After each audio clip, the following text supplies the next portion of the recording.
চাটা খুব মজা হয়েছে। এই তুষার, তুই এত ভালো চা বানাস, জানতাম না তো।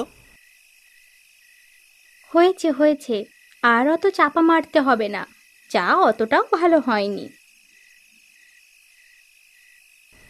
তোদের মেয়েদের এই এক সমস্যা, তোরা কখনো ওই ভালো জিনিসের কদর বুঝিস না। বন্ধু অর্ণব, হঠাৎ এত প্রশংসা করছো কেন? তোমার মতলবটা কি?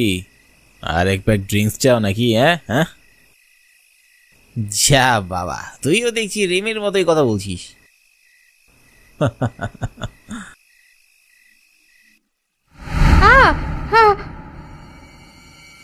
কি হলো রিমি, তুই এভাবে চমকে উঠলি কেন? আমার মনে হলো কেউ আমার পিছন দিয়ে যেন সাদা শাড়ি পরে হেঁটে গিয়েছে। সারাক্ষণ ফোনের মধ্যে মুখ গুজে থাকতে তোর মাথাটা একেবারে গেছে। আমি সত্যি বলছি তুষার, সত্যি বলছি। ওহ রিমি, এটা আমার দাদার বাড়ি। হতে পারে আমরা এখন কলকাতায় থাকি, কিন্তু ছোটবেলা থেকে আমি এখানেই বড় হয়েছি। এখানে এমন কিছু নেই। আর তাছাড়া তুইও তো এর আগে আমার সাথে বহুবার এসেছিস, তাহলে এখন খামোকা ভয় পাচ্ছিস কেন?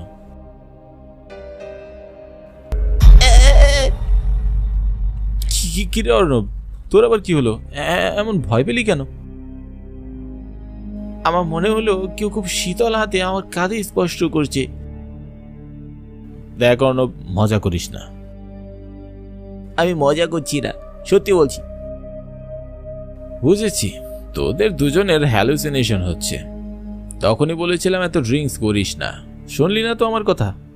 চল এবার বাড়ি চল, এখানে বসে আর আকাশের তারা দেখতে হবে না।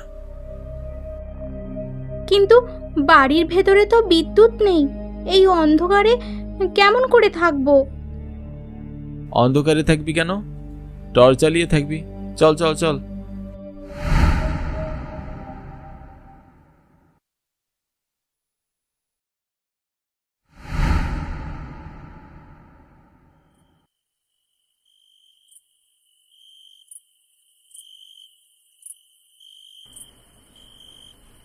আমি তুষার। আমার দাদা জলাইদহ গ্রামের জমিদার ছিলেন। ছোট থেকে আমি এখানেই বড় হয়েছি। দাদার মৃত্যুর পর আমরা সপরিবারে কলকাতায় চলে যাই। এখন আমরা কলকাতাতেই থাকি। মাঝে মাঝে ছুটিতে গ্রামের বাড়ি বেড়াতে আসি। এবার আমার বন্ধু রিমি এবং অর্ণবকে নিয়ে পিকনিক করতে এসেছি। আমরা তিনজন কলকাতায় একই অফিসে চাকরি করি। ওরা এর আগেও আমার সাথে আমার দাদার বাড়িতে পিকনিক করতে বহুবার এসেছে, কিন্তু এর আগে কখনো ড্রিঙ্কস করেনি। এবার শখ করে একটু ড্রিঙ্কস করেছে, তাই হয়তো চোখ দিয়ে আবোল তাবোল দেখছে। এই তুষার, এখন চুপ করে কি ভাবছিস? তেমন কিছু না। তাহলে একটা কবিতা শোনা না, খুব বোর লাগছে। রিমির গলা মনে হচ্ছে, চল তো দেখি। রিমির চিৎকার শুনে আমি আর অর্ণব দৌড়ে রিমির কাছে যাই।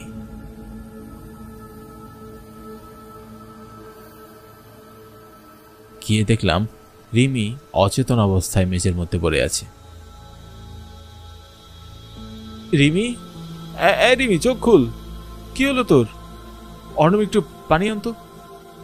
অর্ণব পানি নিয়ে আসলো। আমি রিমির চোখে মুখে পানির ঝটকা দিলাম। কিছুক্ষণ পর রিমির জ্ঞান ফিরল।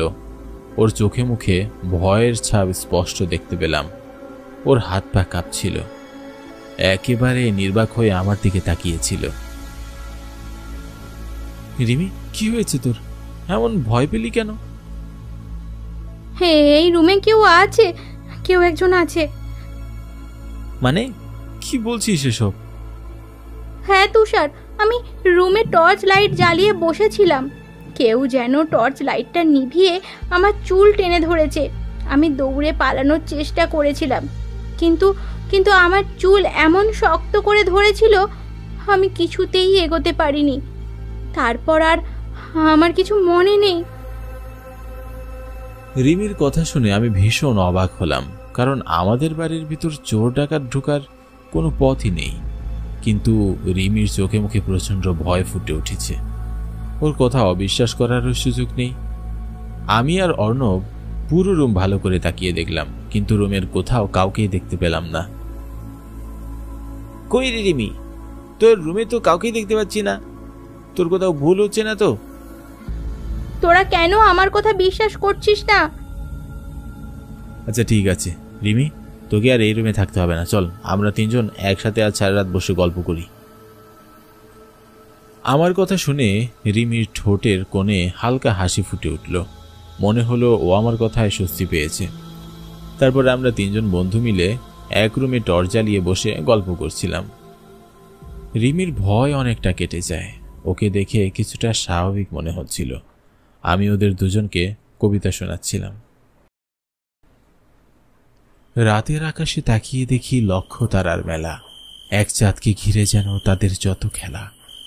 বন্ধু অনেক পাওয়া যায়, বাড়িয়ে দিলে হাত, আমার কাছে বন্ধু তুই ওই আকাশের চাঁদ। যা বাবা, তোর কবিতা শেষ হতে না হতেই টর্চের আলোটা নিভে গেল। এই তুষার, এই অন্ধকারে আমার ভীষণ ভয় লাগছে, একটু তাড়াতাড়ি লাইট জ্বালা।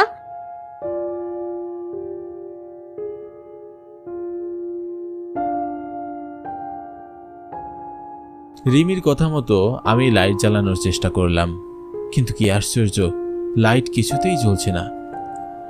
এত তাড়াতাড়ি লাইটের চার্জ শেষ হওয়ার কথা তো নয়। তাই বিষয়টা আমার কাছে কেমন অবাক লাগলো। নিজেকে একটু সামলে নিয়ে বললাম, রিমি মনে হচ্ছে টর্চের ব্যাটারি শেষ, তাই আর লাইট জ্বলছে না। তুই ভয় পাস না, আমরা তো তোর পাশেই আছি।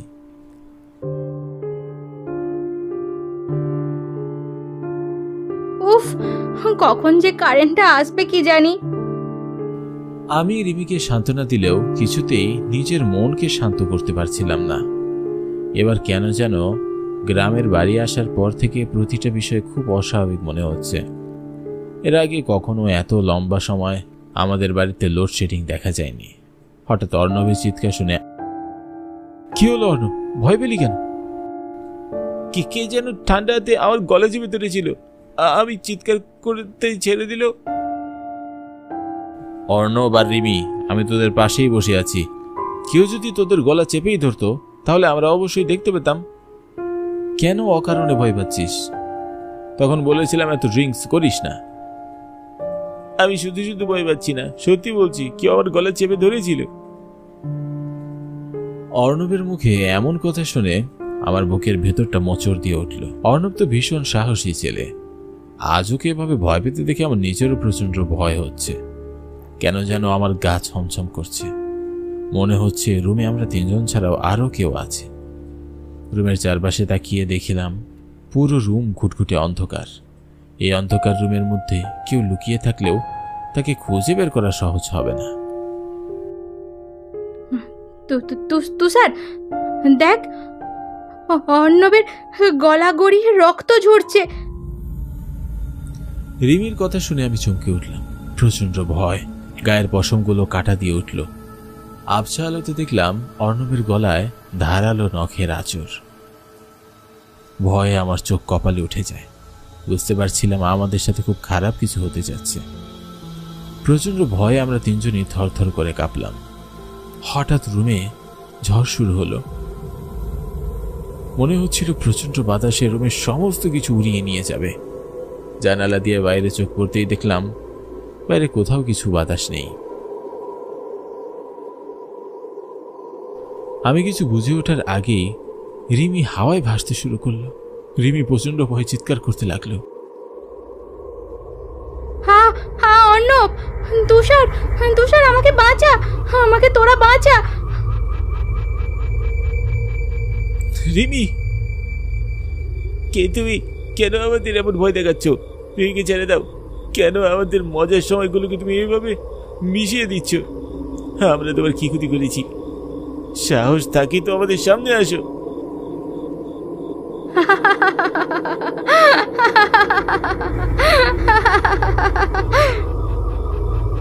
অর্ণবী কথা বলতেই খুব মিষ্টি কণ্ঠে কেউ হেসে উঠল এবং রিমি নিচে পড়ে গেল।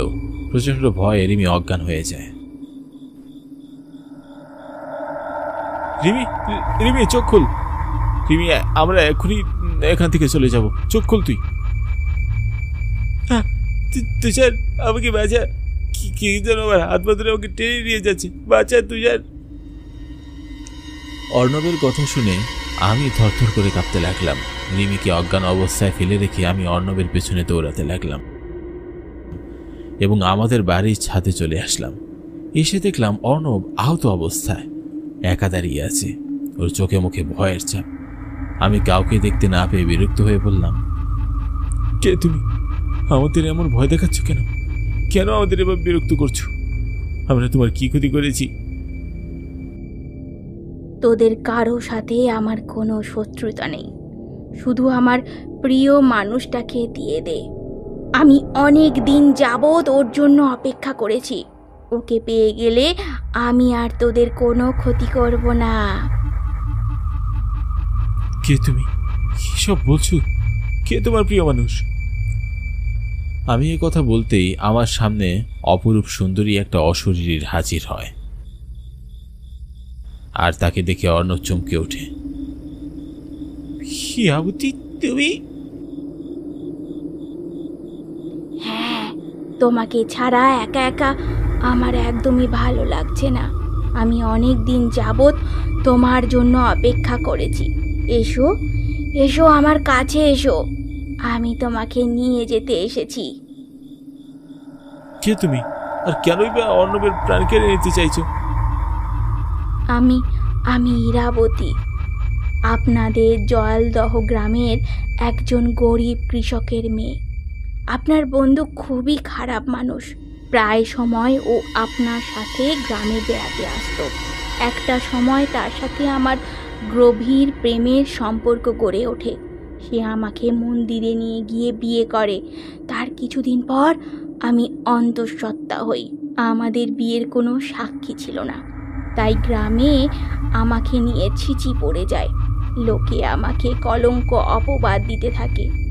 অন্যদিকে আপনার বন্ধু আমার সাথে যোগাযোগ বন্ধ করে দেয়, গ্রামে আসা ছেড়ে দেয়।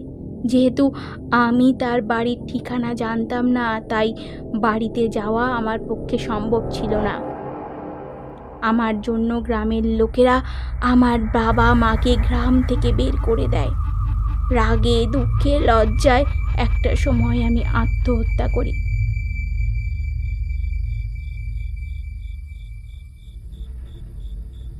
তারপর থেকে অনেক আগ্রহ নিয়ে আমি ওর জন্য অপেক্ষা করেছিলাম।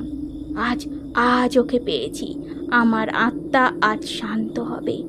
এসো এসো, আমার সাথে এসো। তোমাকে ছাড়া যে একা থাকতে খুব কষ্ট হয়। দয়াবতী, আমাকে তুমি মেরো না, আমাকে তুমি ক্ষমা করে দাও। আমি তোমার কাছে যা জোর করে ক্ষমা চাইছি। না না।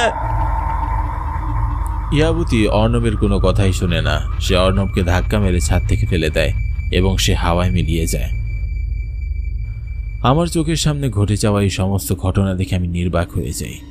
মনে হচ্ছিল আমি কোনো দুঃস্বপ্ন দেখছি।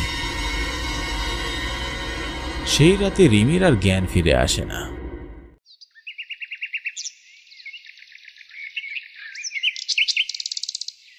পরদিন সকালে রিমি জ্ঞান ফিরে পাওয়ার পর আমি ওকে সমস্ত ঘটনা জানাই। তারপর আমরা কলকাতায় চলে আসি।